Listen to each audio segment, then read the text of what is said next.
इस वीडियो में आपको बताना कैसे आप अपने Vivo Y11 5G में आप किसी भी ऐप को डुअल करना है, जैसे एक व्हाट्सएप को डुअल व्हाट्सएप बनाना है, एक फेसबुक को डुअल फेसबुक बनाना है ना, तो कैसे आप बना सकते हैं। इस वीडियो में पूरी सेटिंग्स बताने वाला हूँ live to step by step. चलिए वीडियो को शुरू करता हूँ और नीचे हूँ फिर अपने फोन डिस्प्ले पर। किसी भी ऐप को डुअल करना है तो आपको क्या कर सकते हैं, सिंपली उसके लिए आपको सेटिंग्स एप्लीकेशन को ओपन कर लीजिएगा। नीचे आएगा तो यहाँ पे ऐप्स करके ऑप्शन आ जाएगा, तो ऐप्स पे क्लिक कीजिएगा और ऐप्स पे क्लिक करने के साथ यहाँ पे ऐप क्लोन करके एक ऑप्शन मिल जाएगा सेकंड में, तो ऐप क्लोन पे क्लिक कीजिए।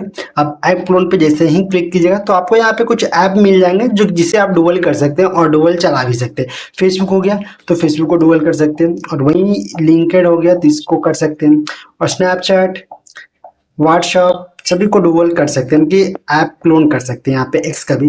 और अदर एप्लीकेशन पे क्लिक करना चाहते हैं तो यहाँ पे ट्राई मोड एप्लीकेशन पे सारा आपका फोन का एप्लीकेशन है वो दिख जाएगा, तो इसे भी आप डुअल कर सकते हैं अपने हिसाब से। तो इस हिसाब पे डुअल कर सकते हैं। जैसे यहाँ पे मैं बैक करता हूँ, बैक के मैं आपको दिखाता हूँ कि हुआ या नहीं। तो यहाँ पे डुअल एक्स हो गया, डुअल व्हाट्सएप हो गया, डुअल स्पॉटिफाई है, और यहाँ पे लिंक्डइन हो गया, फेसबुक है। तो इस हिसाब पे डुअल ऐप कर सकते हैं अपनी Vivo Y11 5G में। चलिए वीडियो को लाइक और प्लीज चैनल पे पहली बार आना सब्सक्राइब आप लोग